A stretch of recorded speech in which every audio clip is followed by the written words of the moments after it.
On that anxious day of the 25th of July, Collins was fighting his way to the bombed-out section at St. Lo and paving the way for the army, which now consisted of 21 American divisions. It was the largest combination we had ventured to entrust to a single army command. By bringing together 1.5 times as many divisions as the regulations for a single field army, we created an excessive overload on the headquarters and logistics of the First Army. Back in early July, Eisenhower gave me the right, if necessary, to divide the American troops on the continent into 2 field armies. In doing so, I was to transfer the First Army to Hodges and take command of the 12th American Army Group. In this regard, Monty was leaving his temporary post as commander of the Allied ground forces and returned to the post of commander of the 21st British Army Group. He and I, as commanders of the 2 groups of armies, were equally subordinate to the general command of the Allied Expeditionary Force. Initially, the limited size of our bridgehead made it impractical to divide the American forces into 2 field armies, as it would lead to an increase in the number of service units, which were already too many. I had no reason to ask to be taken out of the command of Montgomery, who headed the British Army Group. Monty by no means restricted our rights or gave us cause for discontent, since he gave American troops full freedom of action. We were willing to remain under his command until the situation at the front does not require changes. On 20 July, Ike flew to us to participate in a meeting about Operation Cobra. He looked anxiously at the flags of divisions, which were all over the operational map of the headquarters of the First Army, and asked when we expect to create a group of armies. The headquarters of the 12th Army Group landed on the shore, but was ordered to remain in reserve until the formation of the 2nd American Army. In the meantime, Patton had located the command post of his 3rd Army, surreptitiously moved from England, in the northern part of the Cotentin Peninsula behind Middleton's 8th Corps. With him were the headquarters of the 3 corps awaiting the arrival of troops. Despite Patton's fervent desire to help us in the Operation Cobra, I, wishing to facilitate the management of troops, decided that in the offensive will participate only the First Army, at least until the divisions of the 1st Echelon did not finish breaking through the enemy defences. While Collins dissected the German front line and broke through to the coast, seeking to cut off enemy troops on the Isthmus of Cotentin, Middleton was to strike along the road to Coutances and connect with Collins. Middleton would then move on Avranches and turn towards the Brittany Peninsula. We anticipated that where the troops of the 7th and 8th Corps would meet, there would be a traffic jam on the roads, which could only be cleared when new delineation lines were defined for the corps. We would have to regroup troops during the operation to keep up the pace of the offensive. I assured Ike that it would be much easier for us to eliminate the jam, controlling the troops from the command post of the First Army, than to agree on it at a meeting with the commanders of the 2 armies at the command post of the Army Group. At this stage of the operation was important, every minute, and then Patton and I would easily divide the troops of the First Army and create a new link in the chain of American command. "Would you like to set a time limit for the organization of the Army Group?" Ike asked, giving me the right to decide the question. I suggested 1 August. This gave me the opportunity at least a week after the breakthrough directly lead the troops from the command post of the First Army. Fine," he said. "Let it be 1 August. But even after the establishment of our American Army Group, Eisenhower did not immediately remove us from the subordination of the 21st Army Group Montgomery. As long as the supreme headquarters of the Allied Expeditionary Force remained in England, Eisenhower could not carry out the day-to-day management of ground troops who were in France. For this reason, Monty was appointed Eisenhower's deputy for the duration of the invasion. Now that our group of armies was equalized with Monty's group, it was assumed that Eisenhower would assume command of the ground forces and direct responsibility for the interaction of both groups. However, this direct command of troops across the Channel was fraught with risk, as it was difficult to ensure reliable communications with Eisenhower. For example, the weather could delay Eisenhower in England just at the moment when he needed to urgently arrive in France to make a decision. This problem disappeared with the transfer of the supreme headquarters of the Allied Expeditionary Force to the bridgehead, but we have not yet captured a major city that could accommodate this headquarters. Therefore, until the headquarters did not move to France, Eisenhower assigned to Monty the duties of his deputy and entrusted him with temporary operational control over the American group of armies. However, the rights of the Englishman was limited. He was entrusted only to coordinate actions and determine the delineation lines between our groups.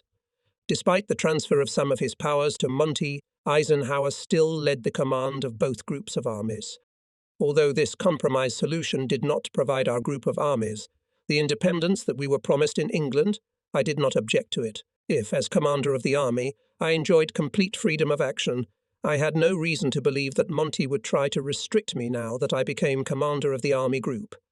The supreme headquarters of the Allied Expeditionary Force did not authorize the publication of a report on the change in Allied command. On 14 August, however, an Associated Press correspondent broke the ban and reported that the U.S. 12th Army Group had been equalized with Monty's Army Group. This essentially innocuous report was only a fortnight ahead of schedule. Full equality between us was to be established after Eisenhower moved to France, yet it immediately provoked a storm of indignation in England. The British perceived the equating of the American command with the command of the 21st Army Group, Monty, as a deliberate insult to the English national hero. Unaware of the original agreement contained in the Operation Overlord plan, which provided for Anglo-American equality of command, the British press claimed that Montgomery's role had been undeservedly diminished, that his prestige as commander of ground forces had been undermined by the U.S. demand for equality. Some correspondents saw the whole affair as a demotion for Monty and an undeserved offence to the British people. The newspaper articles so disorientated public opinion that I suggested that the question of the Anglo-American chain of command be clarified immediately.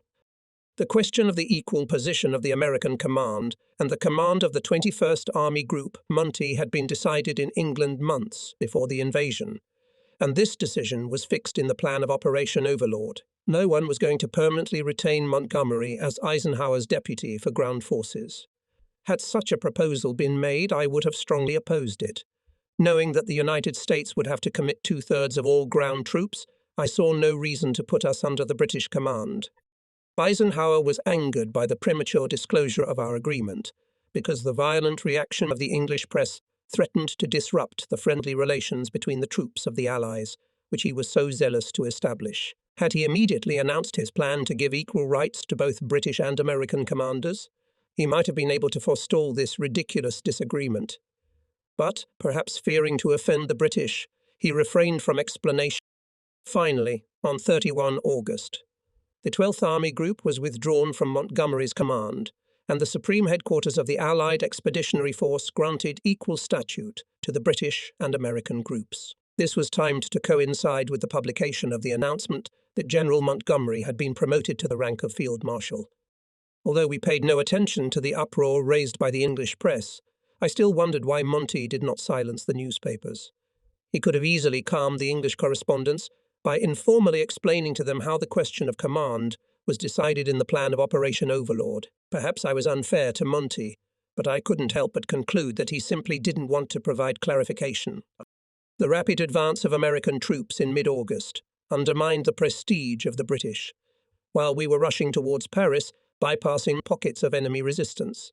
The 21st Army Group fought at Cayenne, fulfilling the task that was assigned to it under the plan of Operation Overlord. The knowledge that Montgomery was doing his duty was little consolation to the British, who were eager to play a leading role in ground operations. England lacked manpower, so the British could only hope to have their claims honoured if Montgomery was retained as commander of all Allied ground forces. As long as Monty remained in that post, even American troops could be referred to as Montgomery's troops, and any mention of them could help increase British prestige. When the Third Army monopolized the newspaper headlines for a month after the breakthrough, even our First Army began to feel the envy that had so dampened the mood of the British. The task that had been set for the First Army did not allow it to unfold as it would have liked. This unfortunate crack in our relations, which had appeared in August, was never completely eliminated.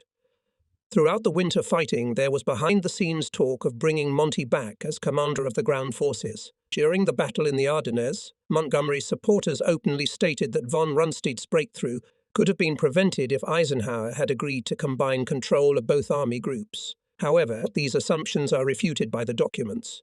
For on the eve of the offensive undertaken by von Rundstedt, Montgomery unwittingly admitted that he was no more prescient than the rest of us. Although Montgomery this time and could curb his supporters, however, he studiously ignored them. In fact, during the offensive from the Seine to the German state border, he even himself hinted that if the command of ground troops was entrusted to him, he would shorten the duration of the war. Monty believed that the supreme headquarters of the Allied Expeditionary Force was too far from the battlefield and was unable to manage the day-to-day operations of 3 independent groups of armies. He, Monty, could remedy the situation and eliminate the difficulties experienced by the supreme headquarters. To do this, it was only necessary to create a command of land forces headed by him, which would be an intermediate link of control between Eisenhower and the headquarters of the army groups. This position of Monty contributed to some extent to the spread of the false rumor that Eisenhower had acted in Europe primarily as a political leader and was not faced with day-to-day tactical problems. There is not a grain of truth in this fabrication, for Eisenhower proved himself to be a superb tactician with an excellent knowledge and understanding of the situation on the front. With Bedell Smith assuming much of the administrative duties, Eisenhower was able to deal mainly with the direction of the fighting. His talents in tactics were already evident long before the war at Leavenworth, where he graduated with top honors in 1926. It was at Leavenworth that the most able officers of the American Army studied the tactics and organization of the rearguard services of the higher formations and formations. Pike directed the combat operations of the troops, for the most part by personal discussions with the commanders of groups of armies. Therefore, only 3 people, Montgomery, Devers and I, could appreciate his exceptional insight in the role of commander of field troops. Very often, even the officers of the Operations Division of the Supreme Headquarters were not aware of the matters discussed in our confidential meetings with Eisenhower, nor were the operations officers on my staff aware of these matters. After October, Eisenhower and I were in almost daily telephone contact, and he was fully informed of my every move.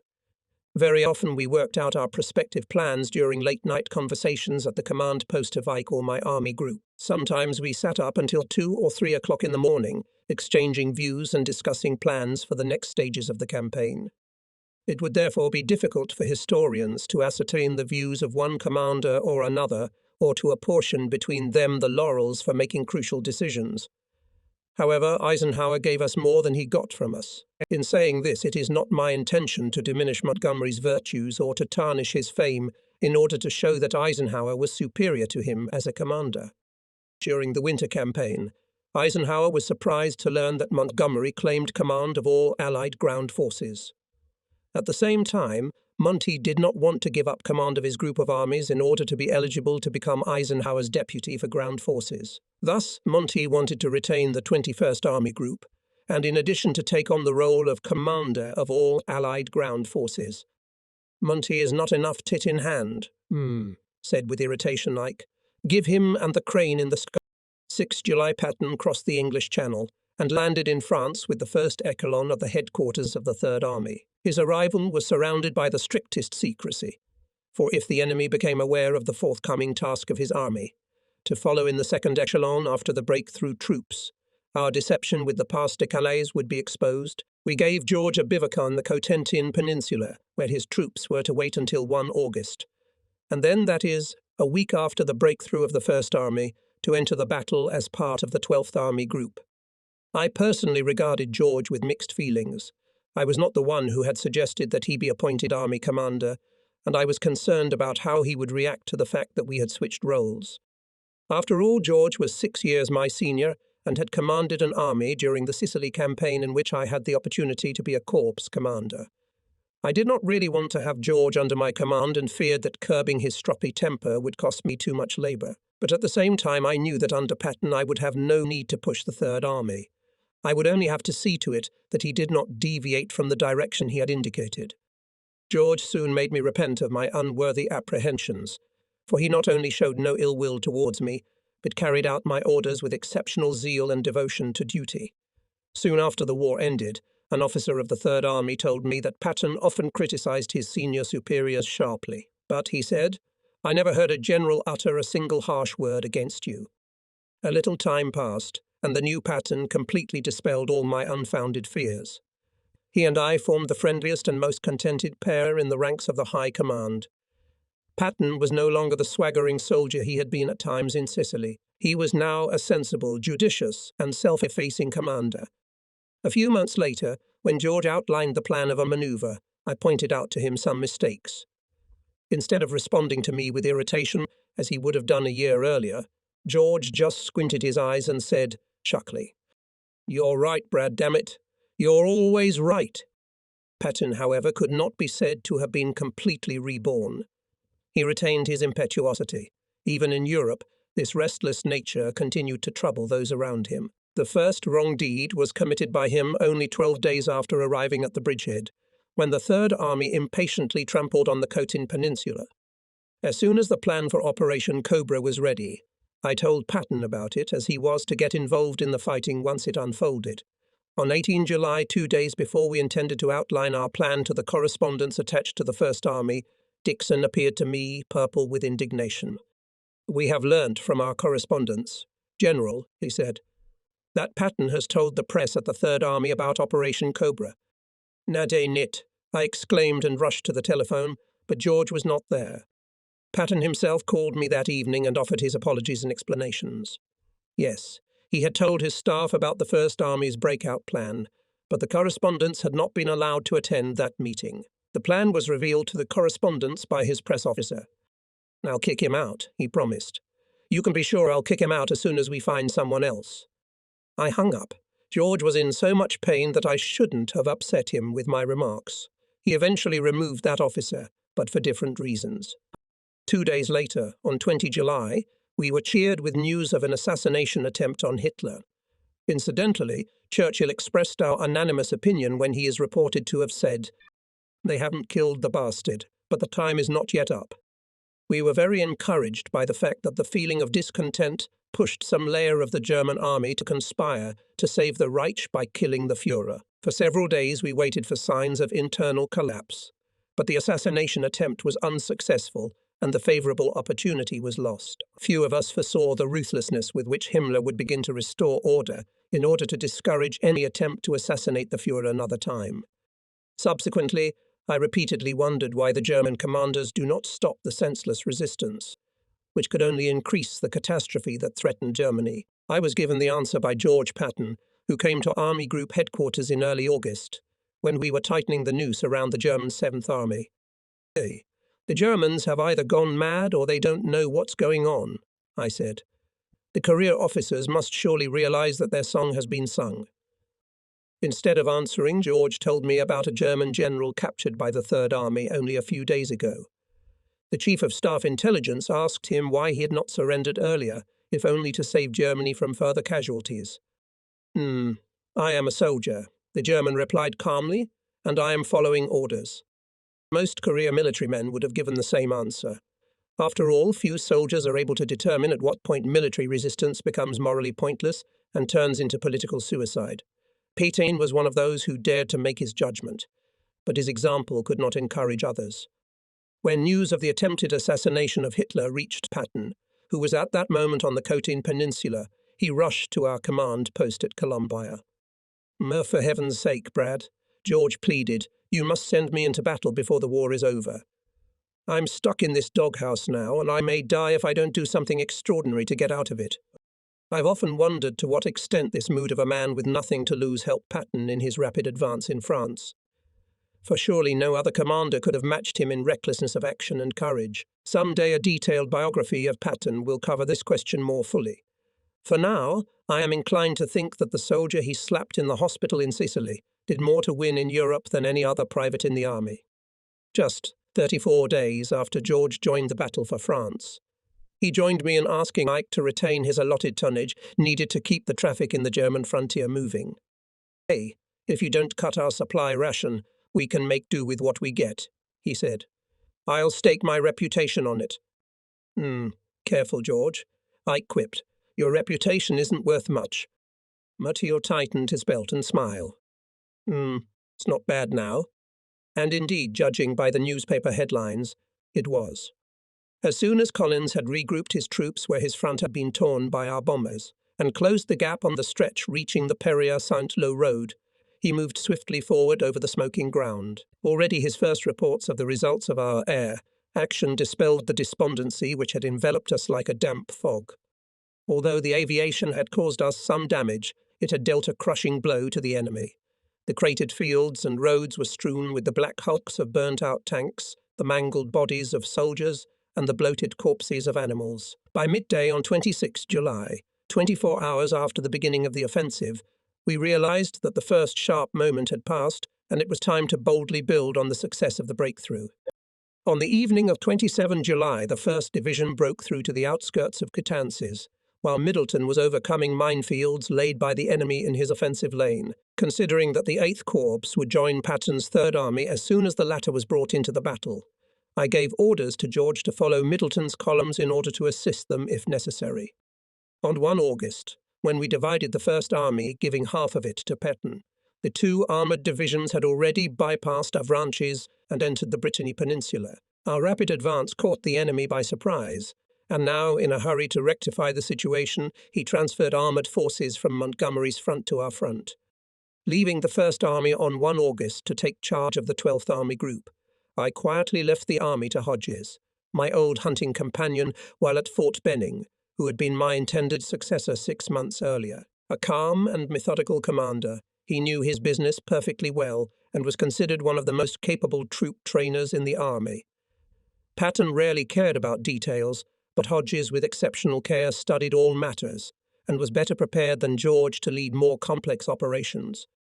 Always poised, reliable man, not allowing himself any theatrical gestures, but possessed of great persistence and perseverance, Hodges became, in fact, the soul of the defeat of the 7th German Army, remaining in the shadows, while Patton struck the final blow. Hodges was perfect for his task, and Patton was perfect for his.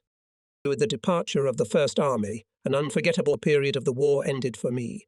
Most of the officers on the staff of that army had travelled with me a long way from Tunisia to France. To them I owed much of the good fortune that invariably accompanied me in all campaigns. But the Army Group headquarters, unlike the Army headquarters, was a planning and controlling body. It did not deal with the rear, so it could not use the organizational skills of the officers of the special part of the First Army headquarters. In addition, I accepted the general part of the Army Group headquarters, staffed as early as divas. Therefore, there was no need to introduce into it officers of the general part of the First Army headquarters. But since we had a lot of work to do in selecting commanders and receiving replenishments, I took with me from the 1st Army O'Hare as head of the personnel section of the Army Group headquarters. No one had such a knack of sneaking in the back door of various official offices, and no one was more successful at getting things done than the red-haired O'Hare. After agreeing to O'Hare's transfer, Courtney took out his mouthpiece, looked at me, and asked with a smile, "Anyone else?" I'd agreed with him earlier that I was taking Hanson and Bridge. More, I began. Courtney shuddered. He was afraid I might take Bill Keane. "Do you mind if I take Sergeant Dudley?" Courtney gave a sigh of relief. "Now that it's down to sergeants, can I assume my colonels are safe?" "Of course, Dudley is my last request." "Good. You found him yourself?" replied Hodges. "I think we should let him go." 35-year-old Sergeant Richard Dudley of Scarsdale, New York, was a printer in Manhattan before the army. He came to our headquarters in Bristol, where he was appointed commandant of the Holmes building. We took him from a battalion of military police. In France, he soon proved himself one of the most ingenious dodgers and gained a rather unpleasant fame. Seeing that our comfort was increasing, I asked Dudley how he managed to provide such comforts in the field. "General," he replied with his usual abruptness, "your business is to wage war, and mine is to look after your comforts." Dudley refused the rank of officer for the rest of the war, and accepted it only shortly before his discharge from the army. "I didn't want to lose my place," he later explained to O'Hare. Unlike our primitive quarters in the First Army, the 12th Army Group headquarters was housed in a camouflaged tent city in a picturesque location a few kilometers north of Coutances. At first, I was concerned about the excessive dispersion of the headquarters. Fearing to lag behind and break away from the front, I instructed the Chief of Staff of the Army Group, Major General Leven Allen, to organize a task force headquarters which could keep up with the rapidly advancing armies. This group we dubbed Eagle Tech. Eagle was the code name of the 12th Army Group, and TAC distinguished the task force from the main headquarters and the rear echelon of headquarters. Apart from the communications and service units, the Eagle TAC had only the backbone of the following headquarters divisions: intelligence, operations, rear, and engineering. For the most part, they were all housed in RVs, allowing the task force to relocate quickly if necessary. At its inception, Task Force Eagle TAC had a total of 65 officers, and about twice that number of NCOS and enlisted men. Like any staff, however, Eagle TAC began to grow like a mushroom, and despite O'Hare's best efforts to reduce its staff, the task force nearly doubled in size in 3 months. But even this bloated task force was highly agile, not unlike most higher headquarters in the European theatre, which were extremely bulky. Eagle TAC retained a simplicity that made it look like a crossroads village that was pleasant to live and work in. While Eagle TAC moved swiftly forward with the armies, the main headquarters and rear were dragging somewhere behind. Until we got the entire headquarters together in Wiesbaden at the end of the war, Eagle TAC had made 10 crossings, while the main headquarters and rear had made only 4. The name Eagle was given to the 12th Army Group to emphasize its seniority in the American chain of command. The normal order of coded communications required that I, as the general commanding this group, be listed as Eagle 6. When Montgomery learned of our designation, he gave 21 Army Group the conventional name Lion L. To Patton, we became Eagle and Lion. Other headquarters allowed themselves the same jokes with their conventional names.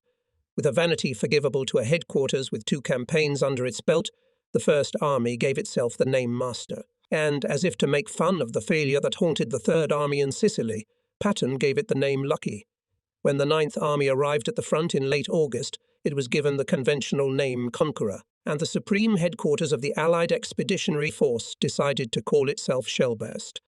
While Middleton's 8th Corps under Patton was rounding Avranches on its way to the ports of Brittany, I ordered George to put up strong outposts in the centre of the base of the Brittany Peninsula. There they could repel any threat from the east, while Middleton's columns would advance towards Stest Malo, the first fortress on the north coast of Brittany. While the rest of the Allied front carried out its pivotal movement towards the scene, the First Army had to keep open the passage at Avranches, repelling the onslaught of German armoured forces hurriedly thrown into that area. Visiting Middleton's command post on 2 August, I found the 8th Corps commander concerned that his left flank and rear were open to enemy attacks. Patton had ignored Army Group's order to create a strong barrier at the base of the Brittany Peninsula, and instead ordered Middleton to move quickly toward Rennes and Brest. As a result, there was no covering force between Middleton's outstretched columns and the main force of the German 7th Army, which was in their rear. Middleton did not want to violate the order of the army commander, but at the same time he feared a German counterattack. He pointed to the map. "Hey, I wouldn't want to advance when I have such a large enemy force in my rear," he said, "especially because the rear is so exposed. If the Germans break through at Avranches to the coast, they will lock me up in Brittany." By this time, Middleton's 2 infantry and 2 armoured divisions had already passed Avranches. If the enemy broke through to the sea at Avranches, he could cut off over 80,000 men. "Damn it, Moo," I said unhappily to Middleton. "George seems to be interested in only one thing, to capture Brest and get in the headlines. He's too lazy to think of a plan of operation. I don't care if you take Brest tomorrow or in 10. If we cut off Brittany, we'll take Brest somehow. But we can't leave the flank open. That's why I've ordered George to block the base of the peninsula." The 79th Division halted north of Avranches, but at this point its units were already loading back onto vehicles to move on to Brittany. I rang Patton at the 3rd Army Command Post, but was told he was not available. Meanwhile, Middleton was racking his brains trying to find a way out of the situation. "Order the 79th Division to head for Fugères, and we'll set up the barrier George was ordered to make there," I said. "We can't waste time. If the Germans hit us on the open flank with at least 2 divisions, we will be in trouble." When I arrived at Patton's command post in the evening, he had just returned there in his jeep. He was covered in a thick layer of dust after a day in the front lines. "For God's sake, George," I began, "what do you think you're going to do about Middleton's open flank? I've just ordered the 79th Division to go there, but I wouldn't like to give orders to the corps over the head of the army commander." George smiled confusedly and put his arm around my shoulders. "Oh, fine, Brad," he said. "That's exactly what I would do. But enough about that, let me show you how we're getting on." The strategic importance of Brittany was based on the premise of the original plan of Operation Overlord, that we would have to regroup on the Seine and overcome a strong German fortification there before moving into the wreck. During this halt, it was intended to reorganize our lines of communications, taking into account the stormy weather in the Channel and the loss of tonnage in unloading on the coast. We were to hand Cherbourg over to Montgomery as a supply base for British troops, and to establish the unloading of our Atlantic convoys at the more convenient ports of Brittany. Anticipating that the enemy would destroy Brest before evacuating it, we planned to turn Quiberon Bay into a supply base for the American armies. Quiberon Bay stretches from the port of Lorient to the port of Saint-Nazaire. To utilize it, we had to build wharves. At the same time, we would have cleared the port of Sti-Malo to the north for the importation of coal needed by the French. Despite the fact that the enemy moved some troops from Brittany to counter the landing in Normandy, the coastal strip of this peninsula was defended by German garrison troops numbering 50,000 people. To prevent the Germans from destroying the railways and bridges, Patton had to quickly push them back into fortified areas around the major ports. We would then have to smoke them out of there. In the sparsely populated rural areas of Brittany, the French partisans were our valuable allies. Aircraft at night supplied them with weapons and even small jeeps, albeit in limited numbers. With the help of our specially trained sabotage teams dropped by parachute, the French partisans blocked the roads of Brittany and forced the Germans to take refuge in forts. At that time, the enemy had not yet learnt to combine their forces. When the commander of German forces in Brittany tried to unite all forces, the garrisons of air and naval bases refused to obey him. Hitler himself contributed to this dispersion in the troops. He ordered all commanders, without regard to how appropriate, at all costs to hold their positions, and most importantly, do not cede to the Allies not an inch of territory. As a result, the enemy was unable to organize an effective counter to our advance, and was forced to take refuge in their fortified coastal cities.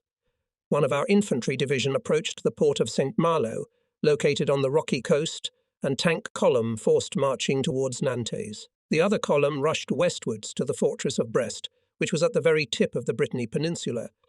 On 6 August, Patton called me to the group command post and reported the capture of Brest. I found this news hard to believe, for the enemy did not usually give up such valuable booty without a fight. Patton, however, stood his ground, for he was convinced of the truth of the report. It came, he said, directly from Brest from the commander of the tank column. Still not believing this, I notified the air commander of Patton's message. The British Air Force was planning to bombard the concrete submarine shelters in the port of Brest in order to block the exit of those submarines that might still be there. For fear of hitting their troops, the bombardment was cancelled. 2 days later, when we tried to get confirmation from the tankers of the report of the capture of Brest, we learned that George had hastened his report and that the enemy had not capitulated at all, but had fortified himself in Brest and prepared for a siege. The garrisons at Lorient and Saint-Nazaire had also taken refuge behind their fortifications. Lorient and Saint-Nazaire could wait until the Germans were tired of defence or hunger forced them to capitulate.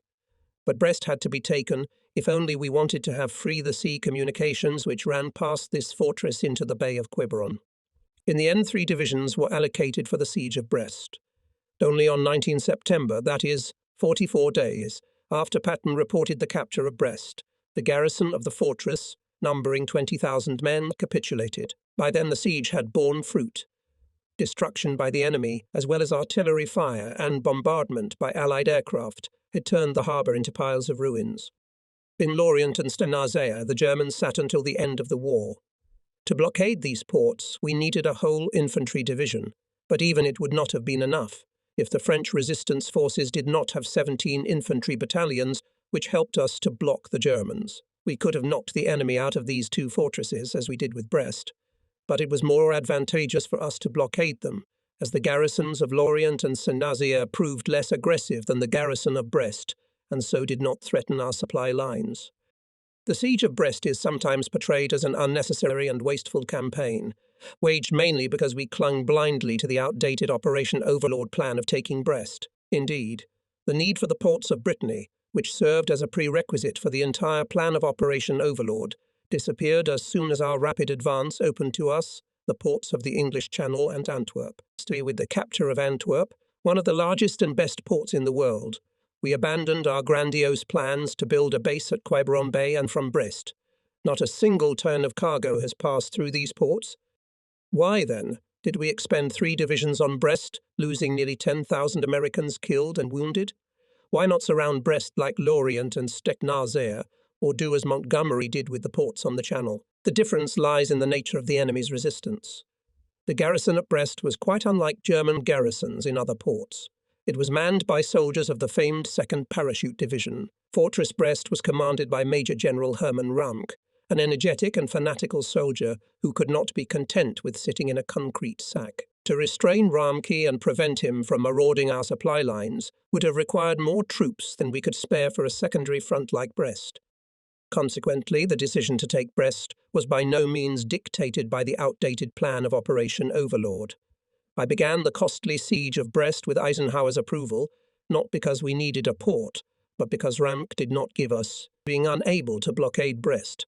We had to take it and be allowed to concentrate our troops on the main line. I cannot agree with those backward-looking strategists who argue that we should have blockaded the Brittany Peninsula and with all other forces moved eastwards through the vacuum created in France by the breakthrough. To hold a 120-kilometre front on the open flank of our main supply line would have required far more troops than I could have left in the rear during the offensive. In early August, as Third Army was moving through the villages of Brittany, Churchill suddenly announced that he disagreed with Eisenhower's plan to land General Devers's army group on the Mediterranean coast of France. After numerous postponements of Operation Anvil during the previous winter and spring, it was finally decided to begin on 15 August. However, as Devers concentrated his troops in the crowded ship port of Naples, preparing to land at Cannes, Churchill decided to thwart Eisenhower's plan and made a proposal to cancel the landing in the south. Between the south of France, he argued, and the Normandy front there is no direct tactical connection. In addition, Churchill believed that the enemy will be able to limit the area of action diversa area of the Riviera. He suggested moving Devers' troops to Brittany, where they can safely land and join the forces operating in Normandy. However, Eisenhower expected that the ports of Brittany would be destroyed, and therefore their throughput capacity would not be high until the harbour at Quiberon Bay was completed. But even if the impossible happens and we get in Brittany a few usable ports, they still will not help us to solve the main problem of supply, the transfer of goods from these ports to the front. A landing in the south of France would give us the port of Marseilles. From Marseilles, Devers could establish a second supply line to Serre, and thus break the deadlock, for Serre is closer to Marseilles than to the ports of Brittany. If the southern part of France was left in German hands, as Churchill suggested, Eisenhower would have to stretch communications across France with an open flank of 800 kilometres from Brittany to the Swiss-German border. To protect these lines of communications from enemy attack would have required a barrier along their entire flank. Ultimately, Eisenhower would have had to send a whole corps, if not more, to fight the enemy in southern France. Having failed to dissuade Eisenhower from landing on the Mediterranean coast, Churchill went to the front to try to find out the opinion of commanders in the field and, perhaps, to win themselves among them supporters. On 7 August, he appeared at our command post at Saint-Sauveur-Lendlen, driving up to the palace along a poplar-lined road. In the trailer, which I had read requisitioned for temporary use as an operations room, the Prime Minister said, nodding at a large-scale map of Normandy hanging on the wall. "It's hard to believe that the last time I was here you were there," and pointed with the end of his cigar to our bridgehead at the top of the map, just below the ceiling. On such a large-scale map, our advance after breaking through the German defences at Saint-Lô looked quite spectacular. When I showed on the map how fast our armoured columns were moving towards Brest, Churchill jabbed his short finger at that port city. "The garrison there," he said, "will die like cut flowers."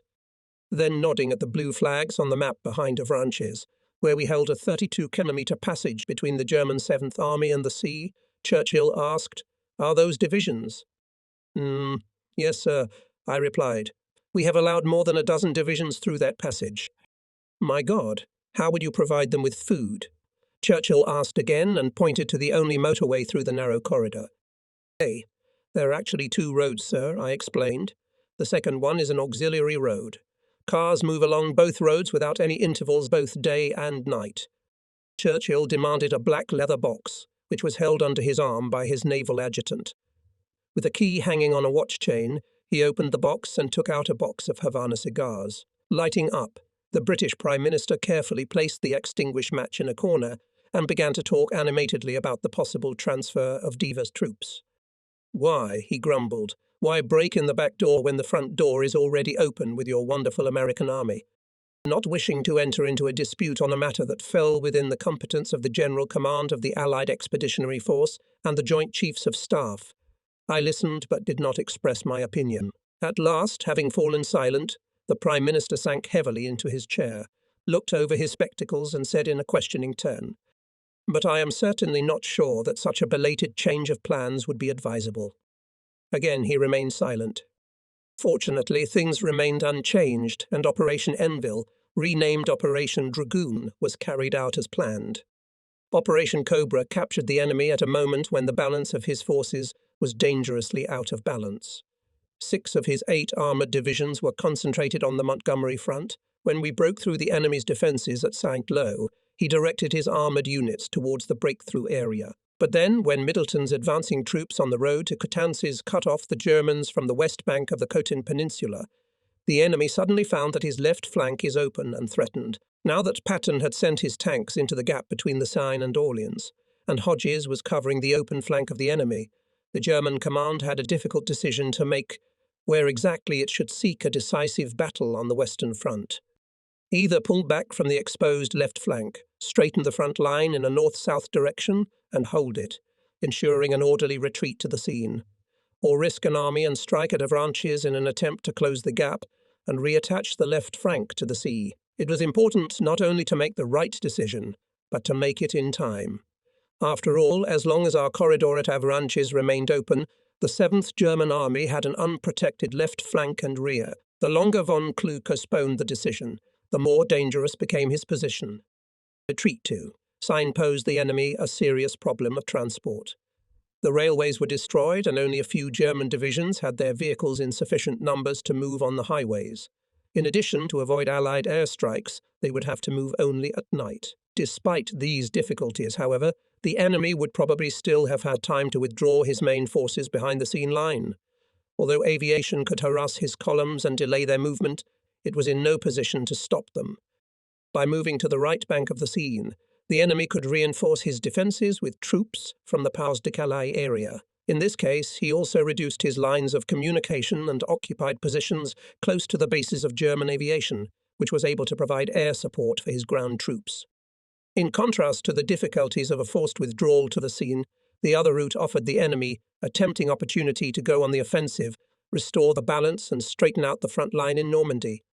For if the Germans had succeeded in breaking through our corridor at Avranches to the sea and re-established themselves on the coast, they would have created a narrower front and nullified our advantage in mobility. At the same time, they would again force us to fight on terrain crisscrossed by hedgerows, which was their best ally. Moreover, if von Kluge could close the pass at Avranches, through which we had already let many troops through, these troops would soon find themselves without fuel and ammunition. With luck, the enemy could surround them and destroy them. So this option was quite risky, but at the same time very tempting.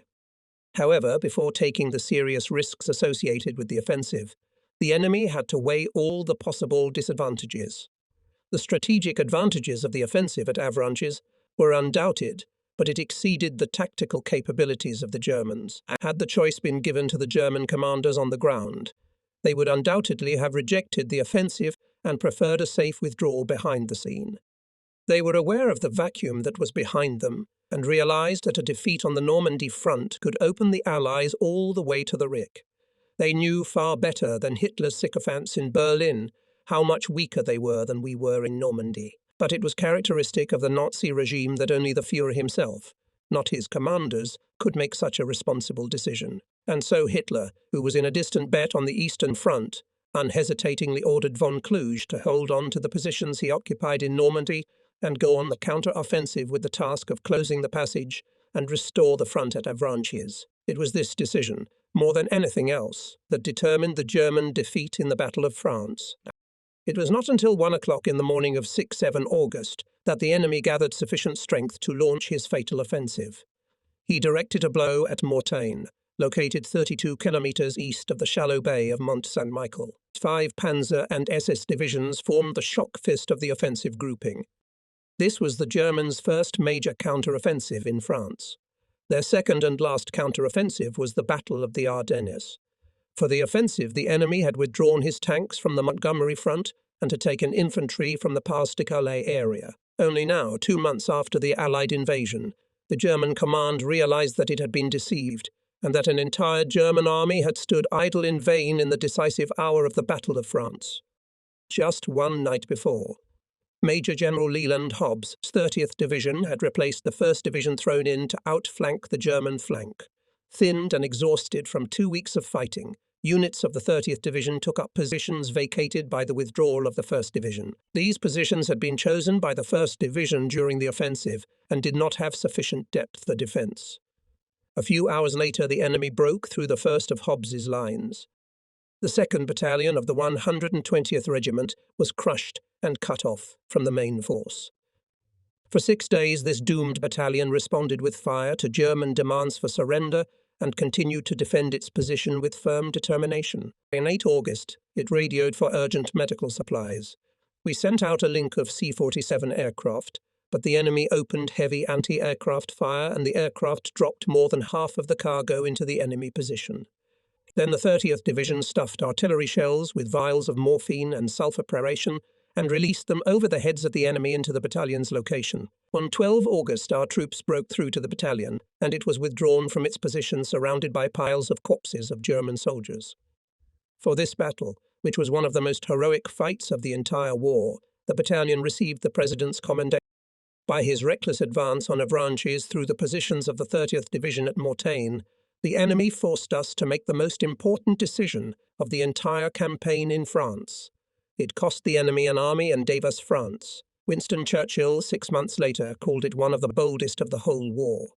When the Germans struck, only Hobbs's division was blocking the path of von Kluge's tanks to the sea. By midday, the German offensive had assumed threatening proportions, and Hodges hastily sent reinforcements from the First Army to help Hobbs in order to prevent the enemy from cutting into our lines. 2 infantry divisions approached the 30th Division on its left, and an armoured division moved out on its right flank in readiness to begin an attack on the enemy's exposed flank. By this time, 12 American divisions had already passed through the corridor at Avranches. If the enemy moved through Mortagne, he could cut their communications and lock them deep behind his lines.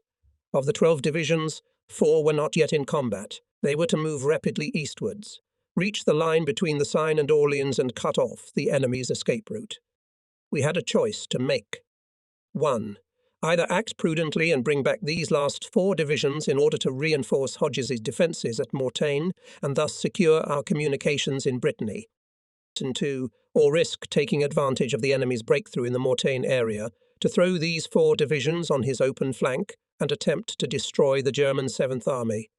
Betting on the success of the counter-offensive of von Kluge's tanks, Hitler exposed before us the entire stretched flank of the German forces, exposing it to a blow and encirclement from the south. If we could move a large force in the eastern direction while the enemy advances at Mortain and turn them then to the north, we would thereby implement a wide encompassing manoeuvre and cut off his entire army. I decided to go for it and destroy the German troops in the west. A week later, this decision led to the creation of the Argentan-Falaise Cauldron. There, in one of the fiercest battles on the Western Front, the enemy lost his 7th Army, and with it his last hope of holding on to France. He had to flee from Argentan to the German border, covering a distance of almost 500 kilometers. However, unlike Hitler, we carefully weighed Morton's chances of success. The possibility of encircling the enemy army justified the risk, but we did not want to act rashly. During the first 24 hours of the enemy's advance, I kept 4 divisions south of Mortain ready as a reserve. Meanwhile, to the right of the 30th Division, a wide gap had formed in our front line. In order to cover this gap before the Germans discovered it, I took the 35th Division from Patton and turned it over to Hodges. If the enemy had sent his tank formation south a few thousand meters, he could have broken through to Avranches on the first day. On the morning of 8 August, I checked the situation at Hodges and found that he was holding firm. The Germans had failed to deepen their incursion and were clearly exhausted. I decided that Hodges would hold out especially if supported by air power. The intelligence and operations chiefs agreed with my judgment.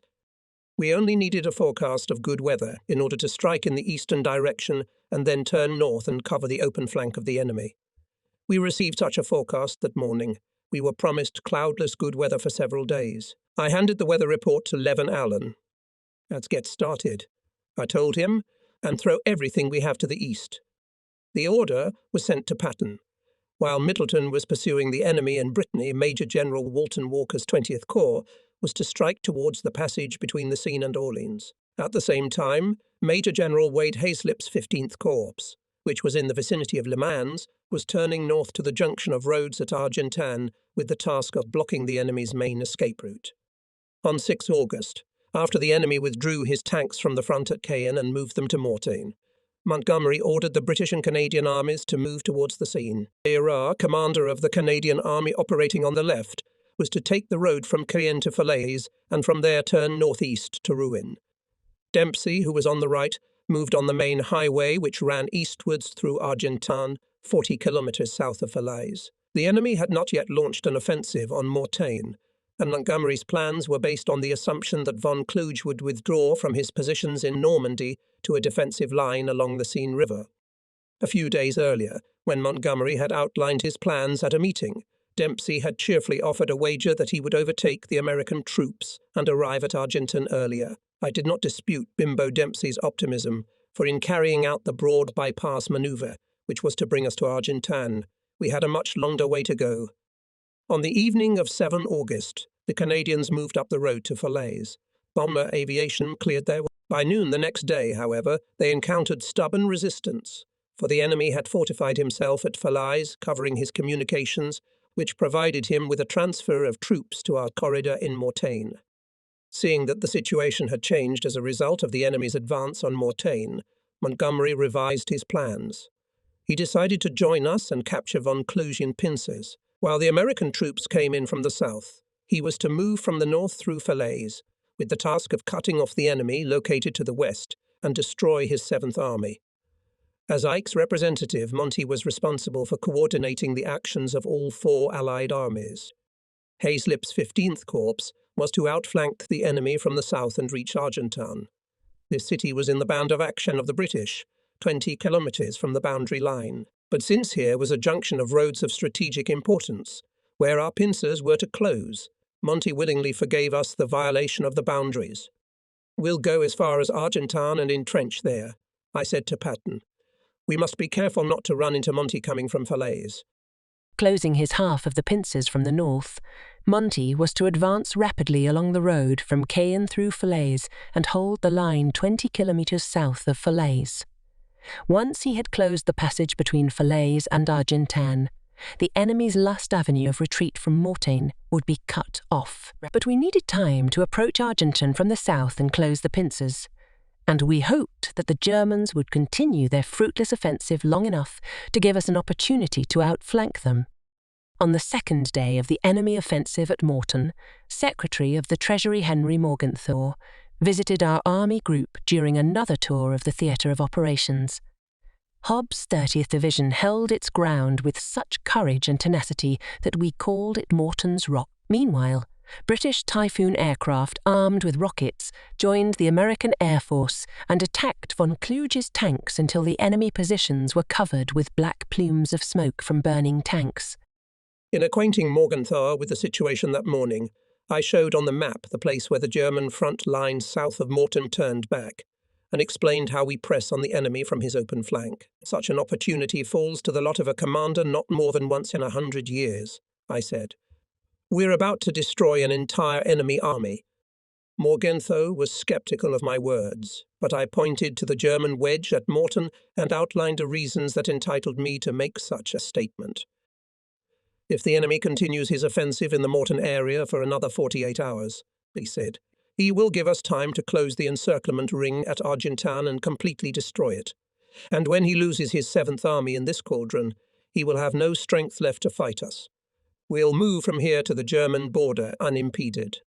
I'm not sure Morgenthau believed me. We had to go another 560 kilometres east to the border. On 11 August, exactly 48 hours after Morgenthau's arrival, Von Kluge finally admitted that he could no longer carry out Hitler's order for an offensive in the Morton area.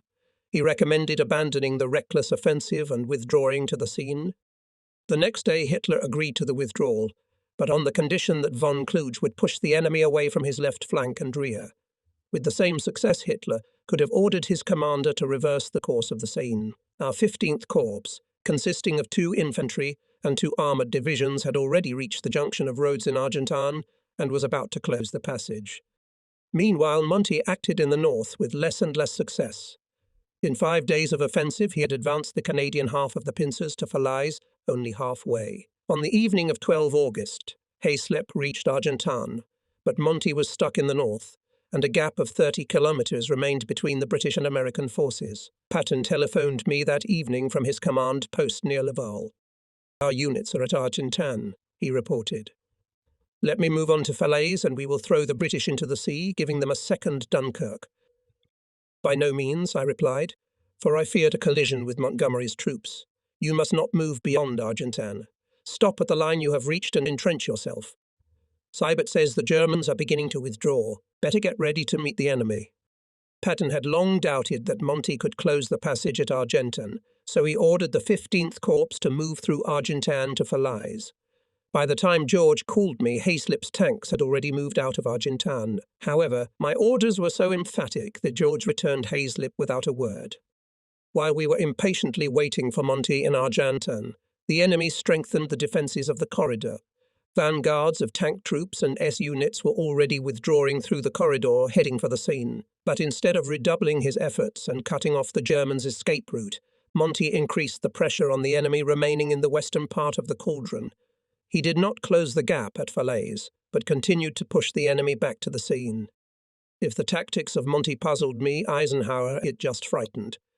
And at the 3rd Army Command Post, where the defeated officers watched helplessly as the spoils slipped away from them, Patton was cursing Montgomery for a grave mistake. George was doubly annoyed because he himself had not been allowed to close the passage.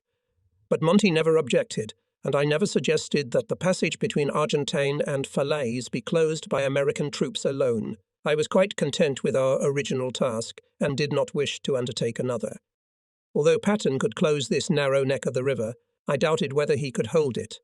19 German divisions were panicking to escape the trap, and George with 4 divisions already blocked the 3 main escape routes through Alençon, Sea and Argentan. If he advanced his troops as far as Falaise, he would have to cover an additional 65 kilometres. A rapidly retreating enemy could not only break through but also crush Patton. I, of course, preferred to hold firmly on the line at Argentan rather than march on Falaise at the risk of breaking my neck. Besides, I did not want to risk a collision between the 2 armies, which might have happened if Patton had moved on Falaise. Any counter-movement becomes a dangerous and uncontrollable manoeuvre unless each side is stopped at a certain point according to a pre-arranged plan. The haphazard thrusting of the Americans into the battle lines of Montgomery's advancing troops could easily have led to dangerous confusion, for the British could have mistaken us for Germans. However, detaining Patton in Argentan, I did not inform Montgomery about it. That decision was mine alone. It never went beyond my command post. Although the enemy's prearranged positions on the road to Falaise were undoubtedly stronger than those through which we had broken through on our way to Argentan, still I was dissatisfied with Montgomery, who had not closed the passage in time. After all, having been repulsed on the road to Falaise, he could have moved further east and slammed the trap door at Chambord, which he had to do a week later. While Berlin radio was poking fun at us, calling our actions a desperate attempt to destroy the German army before we capitulated to the shell planes, Patton was running from corner to corner in his command post in a rage, clutching intelligence reports of enemy divisions fleeing through the pass. "Damn it, they're all gone now," he shouted. "Instead of waiting here for Monty, we should have moved on. There is no enemy between me and the Seine." Although I shared George's indignation at having to stand idle the Argentine bulge, I did not agree with him about the number of Germans who had slipped the trap. Allied aircraft were bombing enemy columns and artillery was firing heavily on the roads, and von Kluge could withdraw in 2 days and 2 nights, only a small fraction of the 19 divisions that were grinding inside the slowly tightening noose. Having decided a few days before that I could not close the Falaise passage without jeopardizing my Argentan bulge, I now had to choose between three possible courses of action. 1. We could not move from our position until all the Germans had left the cauldron. 2. We could reduce the number of our troops on the Bulge, advance 16 kilometres in a northeasterly direction to Chambois, and cut another enemy escape route. 3.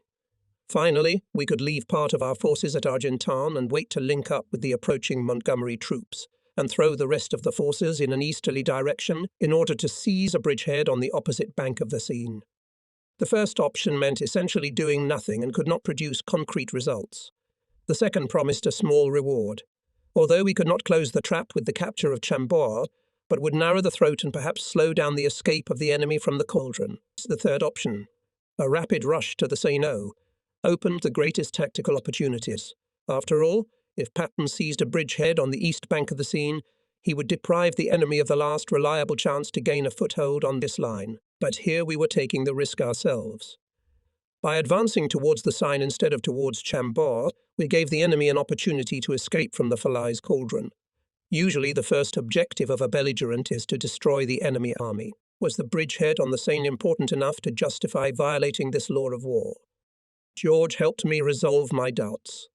On 14 August, he asked my permission by telephone to withdraw 2 of Hayslip's 4 divisions from the Argentine Bulge and throw them towards the Seine.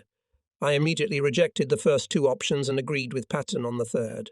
If Montgomery, I thought, wanted us to help him, let him ask us to do so.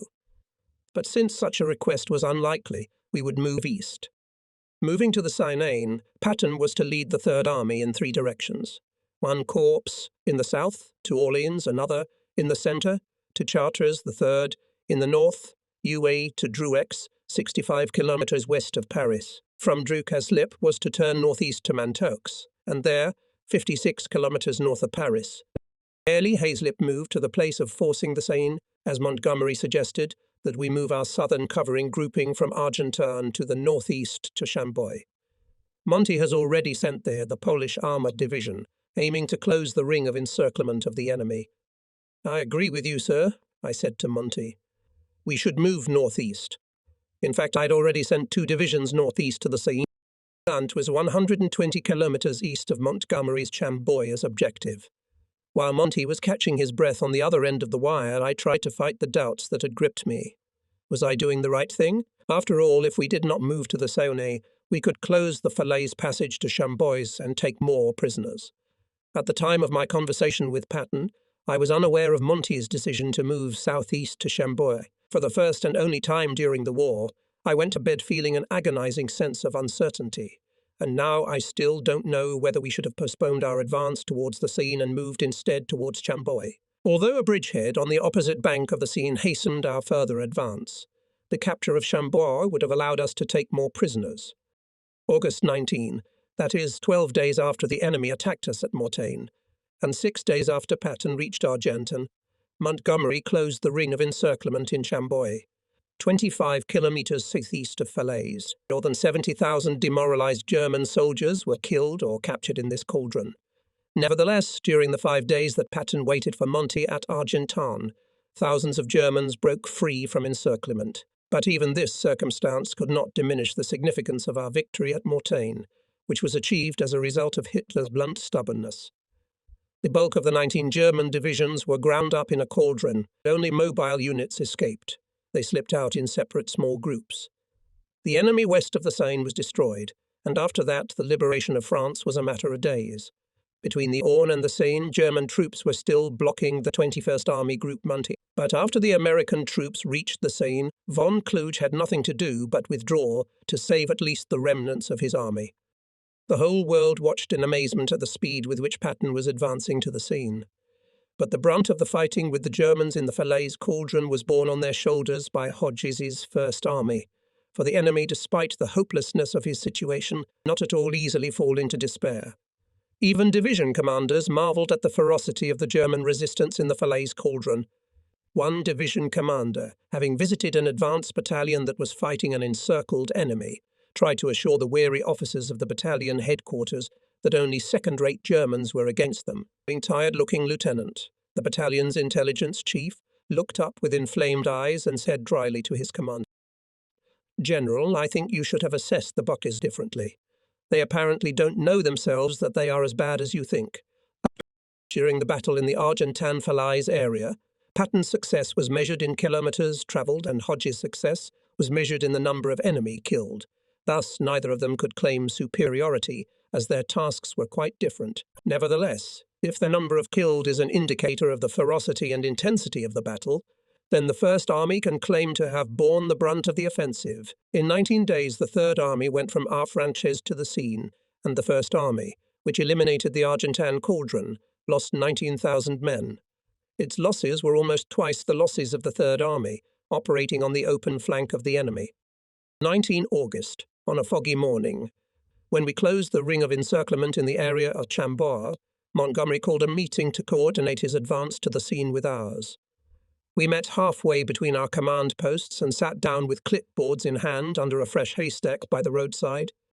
Although we had already reached the Mantes-Orleans line in accordance with the plan of Operation Overlord, the British had not yet approached the Seine. Intending to encircle the German units that broke out of the Falaise cauldron, and at the same time to pave the way for the British advance, I suggested Dempsey to send 2 British divisions to bypass Avranches on the way Patton's army to the Seine and their turn north to close the outer ring of encirclement west of the Seine. "We'll give you lorries to make that run," I promised, assuming he would need help making such a long crossing. Bimbo replied, picking at his teeth with a straw. "Oh no, Brad, thank you. We can't do it. I can't spare 2 divisions for such a big push." In order not to miss the opportunity to close the second ring of encirclement of the enemy west of the Seine, I proposed to turn the American troops in a northerly direction to the English sector and cut off the enemy on the left bank. "If you can't do that, Bimbo," I said, "you won't mind if we try, but it would mean cutting into the disposition of our troops." "Why not?" he replied. "We'd be glad if you did. It is only a pity that we ourselves cannot commit troops to the task." Monty nodded his head in agreement. "We foresaw that the movement of American troops through the fighting order of the British will cause considerable confusion. After all, 80,000 soldiers who went north will have to go back and cross the road to the British moving to the Seine. Nevertheless, we were so keen to intercept the enemy fleeing eastwards that we sent 4 divisions northwards along the left bank of the Seine. By 25 August, they had marched over 50 kilometres across the English front line and approached the outskirts of the Gothic city of Rouen. This unexpected manoeuvre caused panic in the enemy, retreating in front of Montgomery's troops. We not only closed the Seine between Mantes and Rouen, we forced the Germans to force it in a narrow section near the mouth. When German columns piled up at the ferry crossing, Allied aircraft appeared and began shelling and bombing them. Then for 2 days our artillery shelled these troops, and the ferry area was visible from afar by the columns of smoke that rose to the summer sky. Dempsey now advanced, almost without resistance, to that section west of the Seine which we had cleared for him. When he reached the Seine near Mantes, we gave him a ready bridgehead, then to draw the American troops back across the British front line, where the roads were clogged with lorries, Hodges, and Dempsey agreed to regulate traffic at all junctions. British and American columns were alternately given 2 hours, each to pass these intersections until the American troops were fully withdrawn to their sector.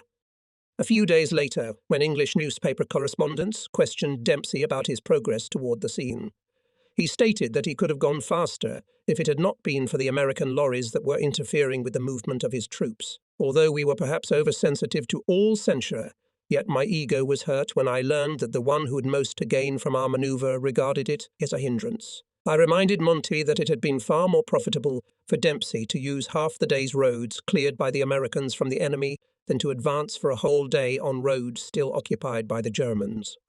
Had we not sent our troops northward to help Dempsey, we might have advanced far east of Paris and captured more territory. But again, I would like to say that we were willing to give up the conquest of territory in order to exterminate as many Germans as possible. Monty later apologized for Dempsey's speech to reporters. "Bimbo," he explained, told me he had been misunderstood.